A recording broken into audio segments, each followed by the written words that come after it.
안녕하세요. 회계로 이해하는 세상 블로그를 운영하는 이진석 회계사입니다. 블로그 글과 함께 유튜브 영상을 제작해서 실무진 분들이 더 이해하기 쉽게 컨텐츠를 제작하고 있습니다. 저는 화면에 보이는 업무들을 주로 하고 있는데요. 필요하신 업무가 있다면 편하게 문의 부탁드립니다. 그리고 실무진 분들을 위한 오픈 카톡방을 운영하고 있습니다. 현재 약 30명 정도의 실무진 분들이 카톡방에 참여하셔서 궁금하신 사항에 대해서 답변을 얻고 계십니다.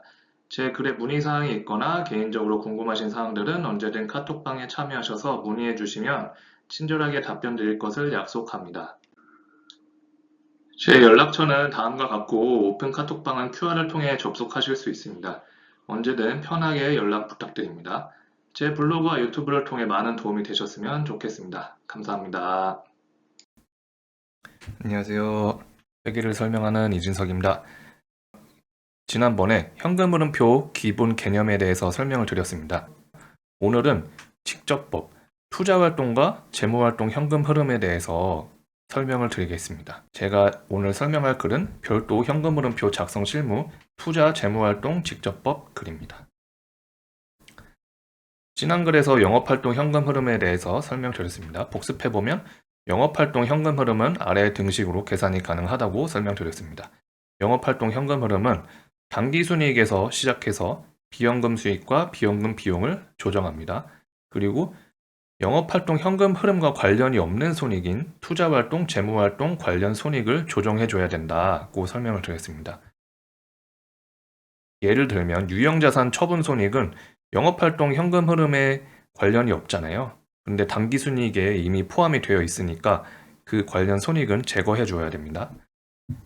그리고 영업활동 관련 자산과 부채를 마지막으로 조정해 준다. 이렇게 설명을 드렸습니다. 당기순이익에서 시작해서 영업활동 현금 흐름과 관련이 없는 손익을 제거하고 자산 부채를 조정하여 영업활동 현금 흐름이 산출되는 것입니다. 오늘은 직접법에 대해서 설명드리겠습니다. 직접법은 현금의 유입과 유출을 각각 표시하는 방법이라고 설명드렸습니다. 직접법은 공식으로 이해를 하셔도 되지만 공식을 외우기가 힘들다, 어렵다 하시면은 그냥 분계로 먼저 생각을 해보셔도 좋습니다. 유형자산 취득 분계는 아래와 같겠죠. 현금 100원이 나가면 유형자산 100원만큼 들어오겠죠, 차변으로. 그러면 유형자산 취득에 표시되어야 할 현금 유출액은 100원이겠죠. 그리고 유형자산 처분 분계를 설명드려보겠습니다. 유형자산 처분 분계는 유형자산의 장부금액이 50원이라면 유형자산 장부금액 50원이 대변으로 나가고 들어온 돈 현금이 차변으로 기록이 되면 그 차이만큼 유형자산 처분 손익이 발생할 것입니다. 그러면 유형자산 취득할 때 현금 100원이 나갔고 유형자산 처분할 때 현금 100원이 들어왔으니까 순액으로 0원으로 현금흐름표에 표시가 되면 괜찮을까요? 그렇지 않겠죠. 직접법일 경우에는 나간 100원 유출액 따로, 입금된 유입액 따로를 표시를 각각 해줘야 됩니다. 직접법의 경우 위 현금 유입과 유출액을 순액으로 표시하면 안 됩니다. 마이너스 100 플러스 100원 해서 0원으로 표시되면 안 된다고 설명드렸습니다. 유형자산 취득 현금 유출액과 유형자산 처분 유입액을 각각 계산해 주어야 합니다. 그러면 어떻게 간단하게 계산할 수 있을까? 지난번에 설명드렸던 것처럼 공식을 이용하면 계산이 가능합니다. 현금 흐름은 부채의 변동 플러스 수익 빼기 비용 마이너스 기타 자산. 이 기타 자산은 현금 외 모든 기타 자산을 의미합니다. 그럼 위 유형자산 취득 처분 분계에 적용해보면 유형자산 취득 현금 흐름은 부채 변동 없죠, 수익 변동 없죠, 비용 변동 없죠, 그리고 기타 자산의 변동만 있잖아요. 유형자산의 변동입니다. 유형자산이 100원 증가했으니까 현금이 100원이 감소하게 되는 것입니다. 유형자산 처분 현금 흐름을 계산해 보겠습니다. 부채 변동 없고 수익은 발생했습니다. 유형자산 처분 손익 플러스 50원. 그리고 유형자산이 50원이 감소했습니다. 그러면 플러스 50원이겠죠. 변동액이 마이너스 50원인데 여기 앞에 마이너스가 붙어 있으니까 그러면 50원 플러스 50원 해서 현금 흐름은 100원일 것입니다. 플러스 100원입니다. 다시 한번 설명드리지만 여기서 주의해야 할 점은 위 두 개의 분계의 유형자산 순액은 50원이 증가했잖아요. 다시 위로 올려보면 유형자산 100원이 들어왔고 유형자산 50원이 감소했으니까 이 두 개의 금액을 순액으로 하면 플러스 50원인데 유형자산 순액은 50원이 증가했으니 현금 유출이 없는 것으로 표시하면 안 됩니다.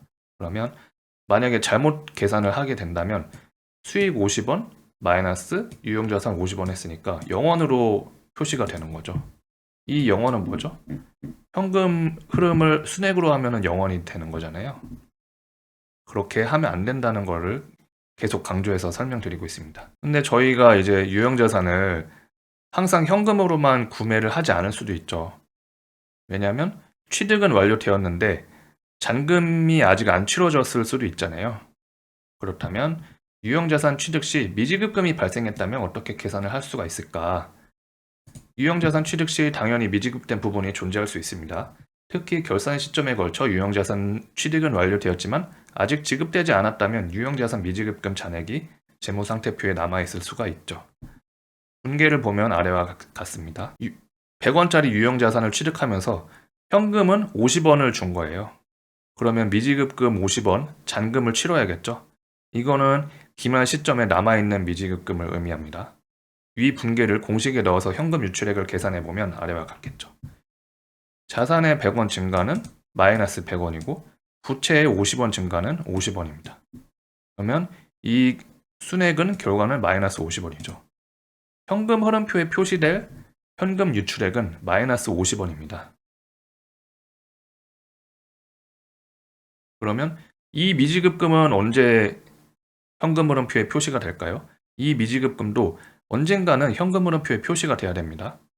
차기에 실제로 지급했을 때 유형자산 취득을 위한 현금 유출액 50원으로 표시가 되어 있겠죠. 이런 식으로 모든 투자활동과 재무활동 유입 유출액을 계산해서 현금 흐름표를 작성하는 것입니다.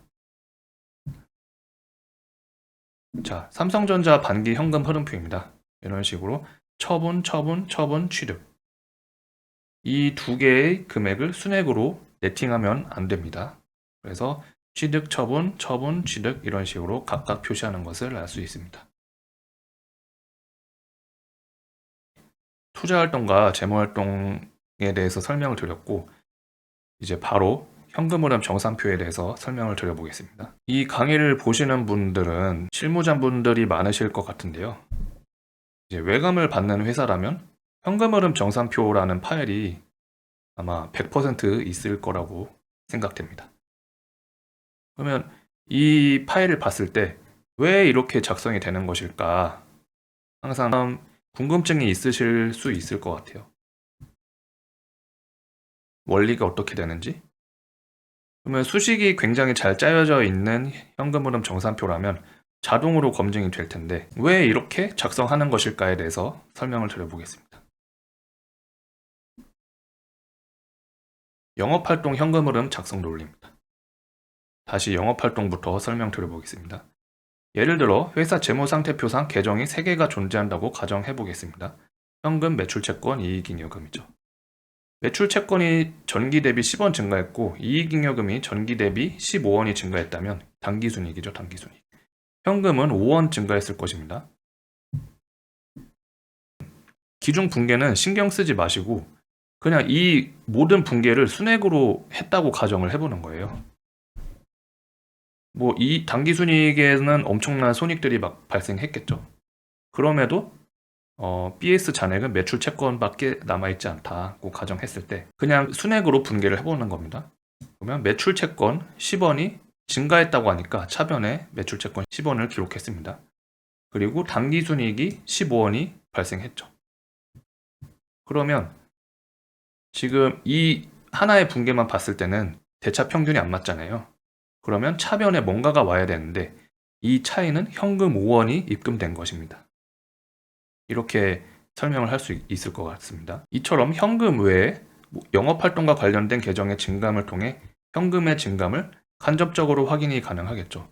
왜냐하면 대차 평균의 원리에 따라서 차변의 합계와 대변의 합계는 무조건 맞아야 되는데 현금 말고 다른 계정의 모든 분계를 다 기록을 했다면 그 차에는 현금밖에 안 남아 있을 거잖아요.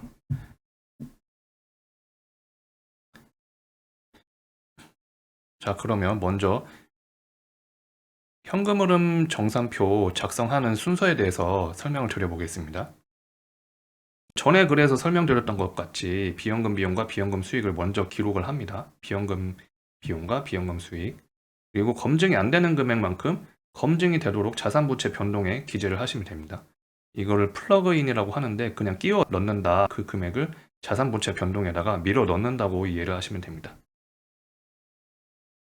그러면 손익계산서를 확인해 보니까 매출채권 관련 비현금 비용과 비현금 수익이 어떤 게 있었냐? 대손상각비와 외화 환산이익이 있는 것을 확인했습니다. 두 개의 손익은 비현금 비용과 비현금 수익이므로 비현금 비용의 30원, 비현금 수익의 마이너스 10원을 기재합니다. 그렇게 하면 매출채권 검증이 마이너스 20원만큼 안 되는 것을 확인할 수 있습니다. 그러면 마이너스 20원을 0원으로 검증이 완료되게끔 만들어주기 위해서 플러스 20원을 기재하면 검증이 완료되어 0원으로 되는 것을 확인할 수 있습니다. 왜 이렇게 되냐? 분계를 생각해 보시면 됩니다. 매출채권 40원이 이렇게 대변으로 빠졌고 비현금 비용과 비현금 수익을 각각 기록을 하면 그 나머지가 대차평균의 원리에 따라서 현금 흐름이라는 거예요. 차이 현금 흐름이 20원이 발생한다. 이렇게 설명드렸습니다. 그러면은 궁금증이 생기실 수도 있을 것 같아요. 지난번에 설명했을 때는 매출까지 반영된 금액이 이 차이로 와야 되는 거 아니냐. 그러면 대변에 매출 100원이 와가지고 그러면 150원 빼기 30원이니까 120원이 현금 흐름으로 와야 되는 거 아닙니까? 이렇게 생각을 하실 수도 있는데 그렇게 계산하면 직접법이 되는 거고요. 저희는 간접법 논리에 따라서 현금 흐름을 계산하고 있으니까 관련 손익을 가감해주지 않습니다. 그러니까 현금 흐름이 있는 손익을 가감하지 않는다는 의미입니다. 그래서 매출 계정은 여기에 들어가지 않습니다. 그래서 차이인 20원만큼을 반영을 하시면 됩니다.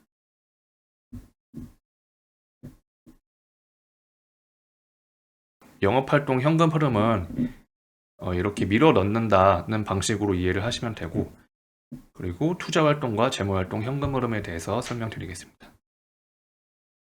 자산이 증가한 금액은 현금의 유출, 자산이 감소한 금액은 현금의 유출로 기재한다고 설명드렸습니다.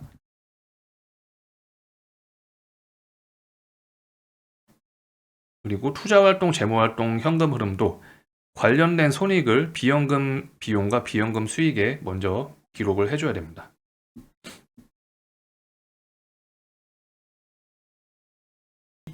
지금 예에서 유형자산 변동주석을 좀 작성을 해보면 유형자산의 기초부터 기말까지 흐름은 이렇게 표시할 수 있을 겁니다.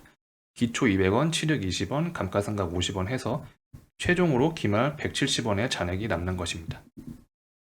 유형자산 증감표를 작성하고 이 표 그대로 현금 흐름 정산표에 반영을 한다고 생각하시면 쉽습니다. 유형자산 증감은 기말에서 기초를 반영한 것이기 때문에 30원이 감소했잖아요. 근데 그러면 이 30원 감소한 원인이 뭐냐를 오른쪽에 다 기재를 하는 것입니다. 감가상각비 50원이 발생했고 투자활동 현금 흐름으로 인해서 유형자산이 20원이 증가했다. 그랬더니 검증이 완료되더라. 이렇게 검증을 0으로 만들기 위한 추적을 하는 것입니다.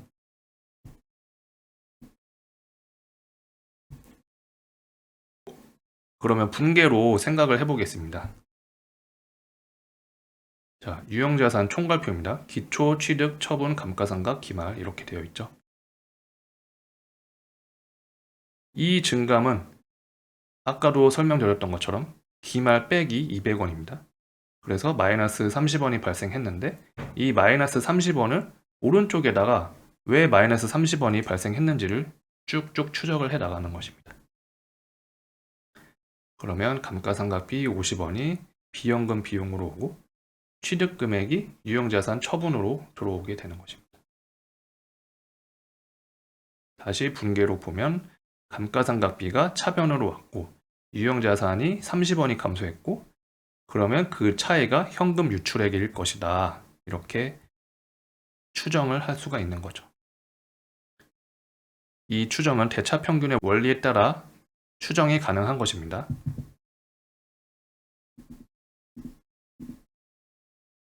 결국 간접법과 직접법은 표시 방법의 차이가 있지만 결국 같은 논리인 대차평균의 원리를 이용하여 작성하고 있다는 것을 알고 계시면 좋을 것 같습니다.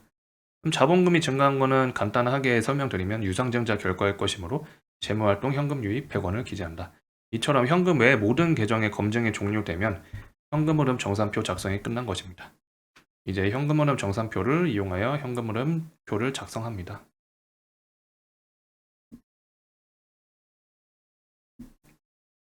자, 이렇게 색깔을 칠해서 다 설명을 드렸습니다. 그러면 현금흐름 정산표를 완성하고 현금흐름표를 작성했는데 여기 기말 검증이 되지 않는다. 그러면 무슨 문제일까요? 여기 현금흐름 정산표를 작성했는데 이 모든 사항들이 현금흐름표에 반영이 정확하게 되지가 않으면 검증이 안 됩니다. 그래서 현금흐름 정산표에서 모든 계정을 검증을 완료했다고 하더라도 현금흐름 정산표에 완전하게 기록을 해주셔야 됩니다.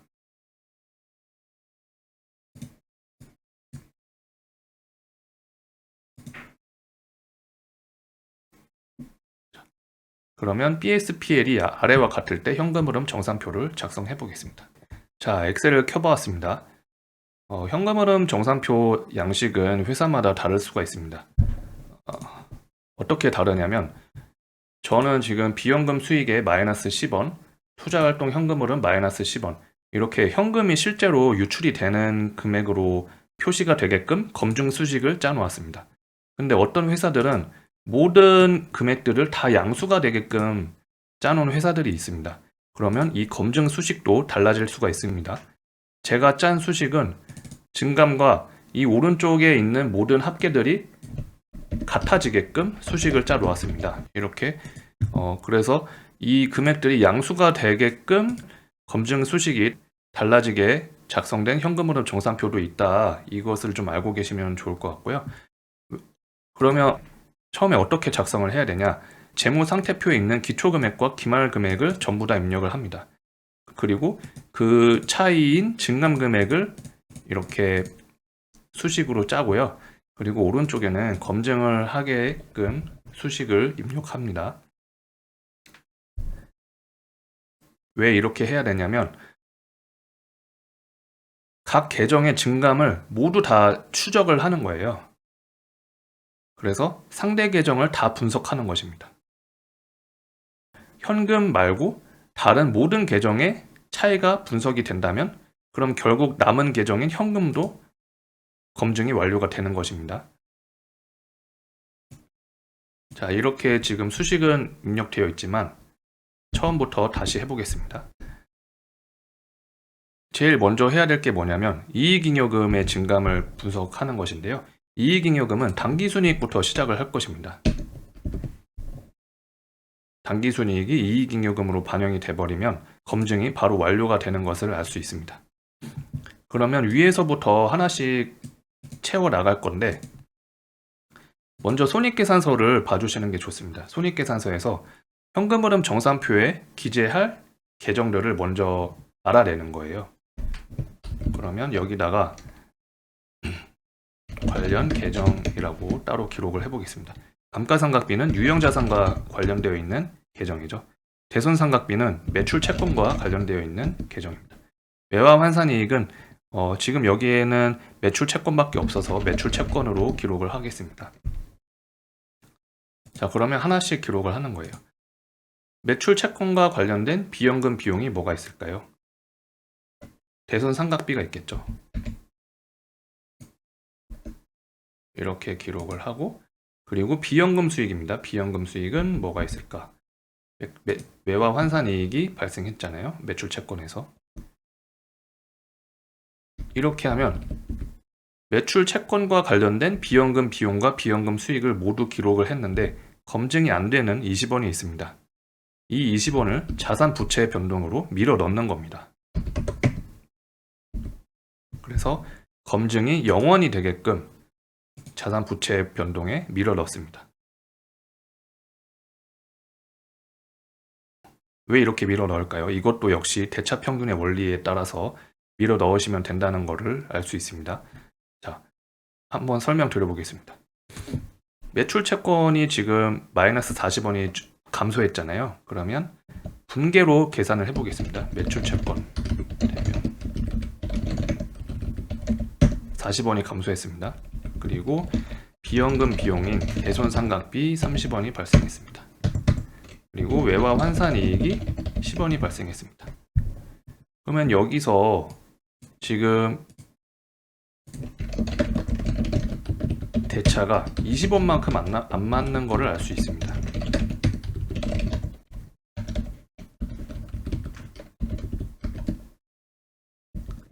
이 차이를 현금흐름 정산표에 밀어 넣는 겁니다.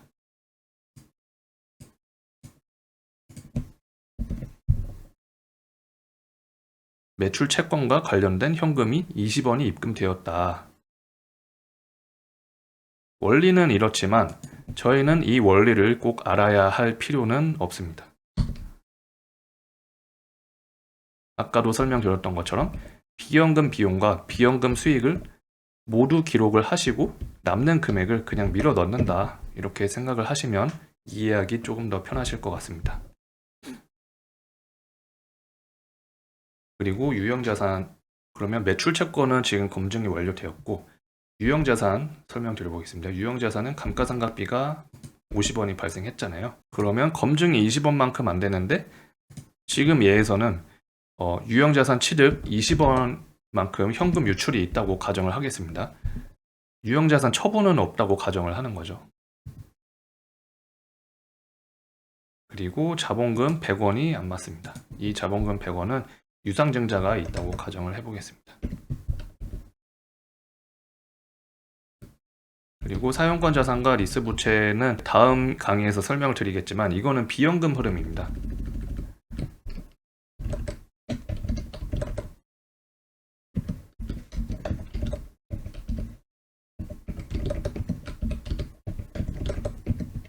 이렇게 안 맞는 금액만큼 넣었더니 바로 검증이 되는 것을 알 수 있습니다. 이런 식으로 현금 외 모든 계정의 검증이 완료가 되었습니다. 그러면 지금 이게 현금 흐름 정산표가 작성이 완료가 된 거고요. 그러면 이 금액들을 현금 흐름표로 다 이동을 시키면 됩니다. 자, 지금 작성되어 있던 거를 다시 시작해 보겠습니다. 그러면 제가 처음 강의로 설명드렸던 것처럼 당기순이익부터 시작한다고 설명드렸습니다. 당기순이익을 끌어오도록 수식을 작성하고 감가상각비입니다. 비연금 비용, 대손상각비, 비연금 비용, 외화 환산이익, 비연금 수익입니다. 그러면 매출 채권 변동이 마지막으로 나와서 영업활동 현금 흐름은 120원이 된 것을 알 수 있습니다. 그리고 유형자산 취득을 기록하고 유상증자를 넣습니다.